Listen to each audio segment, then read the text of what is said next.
Yo, what's going on, guys? It's your boy Dooobbz here, bringing us my round 3 conference final predictions. That's right, guys. We're down to the final 4 teams. We got the Chicago Blackhawks, the Los Angeles Kings, the Boston Bruins, and the Pittsburgh Penguins. That is right. So we're down to the final 4 already, man. It's unbelievable. This year's playoff hockey's been phenomenal. But anyways, I can't believe I'm saying this.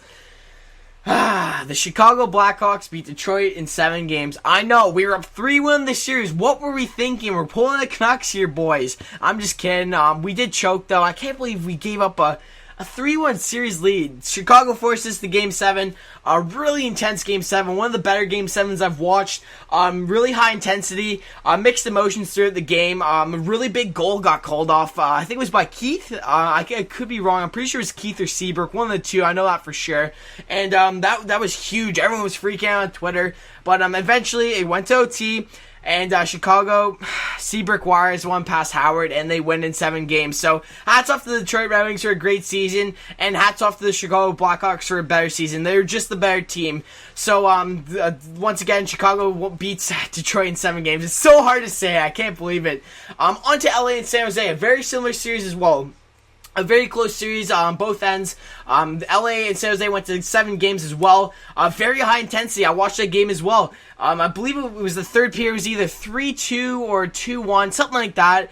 It was a 1-0 deficit. I can't remember, something like that. LA had one more point than San Jose, and San Jose was striving for that last goal. It was like 1 minute left. Pavelski had so many chances alongside Thornton and Couture, and they just couldn't bury one past quick. So they had so many great chances, like I said. I really do think San Jose really does deserve that cup. They have so many key players. They can definitely get it done. They've proved that they can get it done. They swept the Vancouver Canucks. They can get it done. I don't know what's happening with them. So it's another disappointing year for the San Jose Sharks. I don't know if they're going to be trading Thornton soon or whatnot, but we'll just have to see. But unfortunately, the San Jose Sharks lost, and the LA Kings move on to the third round. Now on to the Pittsburgh and Ottawa series. I can't remember what this one to either. It was either 5 or 6 games, but Pittsburgh comes out on top. So very close series. But like I said, Pittsburgh has been having some really easy opponents lately. So about time that their matchup with the Boston Bruins. I wouldn't say necessarily easy because they've been playing very well. You would think on paper that they're easy teams to beat, but really they're really young and talented teams. Both the Ottawa Senators and the New York Islanders, especially the Islanders, man. It's scary how good they are. So, hats off to both teams. They played phenomenal through the series. Really young team, and they're definitely getting better with all their mid-age players as well, with a few of their veteran players such as Alfredson and whatnot. So, hats off to them. They had a great season, but the Pittsburgh Penguins, they've come out on top and they turned into clutch mode, I guess you could say. So, and now the Boston Bruins and the New York Rangers. I really didn't follow this series too much. I think that Boston won in 5 games. I could be wrong. Correct me if I'm wrong on that one. I didn't really follow this series. I was following the LA, San Jose, Detroit, and Chicago series. But correct me if I'm wrong down in the comment section below. But I believe Boston won 5 games, like I said. I don't know what's happening with New York. On paper, they look like one of the better teams. They look like a Stanley Cup favorite at the beginning of the year, and they just didn't play like it. They made some trades at the offseason with Gaborik for Brassard, which is an excellent trade in my opinion.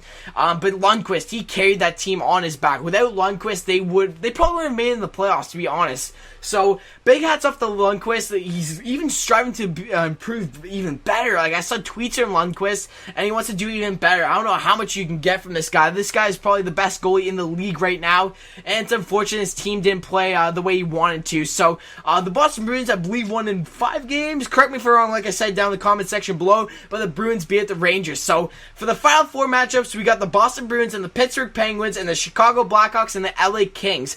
Okay, so for the Pittsburgh Penguins and the Bruins matchup, I believe that it's going to be Penguins in 6 games. And the reason I say this is because, I don't know, they're going to be very even teams throughout. I really do think so, aside from what Pittsburgh's match up against. Been very even matchups for the most part. So, I really do think that the Penguins' skill is going to overrule the Boston Bruins' grittiness. Bruins have skill, don't get me wrong, but they obviously have better defense too. But I really do think that the Pittsburgh Penguins are going to kick into overdrive, and their key players like I guess James Neal, Chris Kunitz, they're going to be producing a lot more with the aid of Crosby, and I just think that they can get it done with Vokun in the net. And Rask hasn't been playing too well, so we'll just have to see, but I personally think that Pittsburgh's going to win in 6. Now, on to the Chicago Blackhawks and the Los Angeles Angeles Kings. You guys could say that I'm biased for choosing the LA Kings over the Blackhawks since the Blackhawks beat the Red Wings, but I really do think the Los Angeles Kings are going to win in 7 games. I really do think it's going to be another tight series, and LA, I personally think, has better defense than Chicago Blackhawks. They have better defensive forwards, they have better defense in general, and they have a stud of a goalie in the net, also with Jonathan Bernier just behind him if anything goes wrong. So, and really excellent backup as well. They just have depth all throughout the lineup, and their forwards, they got their goal scorers, they got their 3 centermen, they got everything. The LA Kings are on paper, and they proved to be a very good team. They're obviously the 2012 Stanley Cup champions, and I do think that they're going to beat the Blackhawks in 7 games. It's going to be a very interesting matchup, though.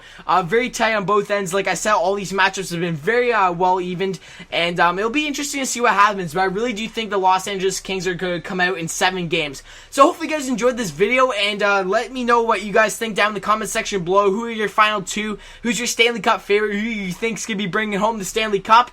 And I just want to know what you guys think down in the comment section below. So if you guys enjoyed this video, be sure to like, comment, subscribe, guys, and let me know your thoughts down in the comment section below. So I'll see you guys later. Peace.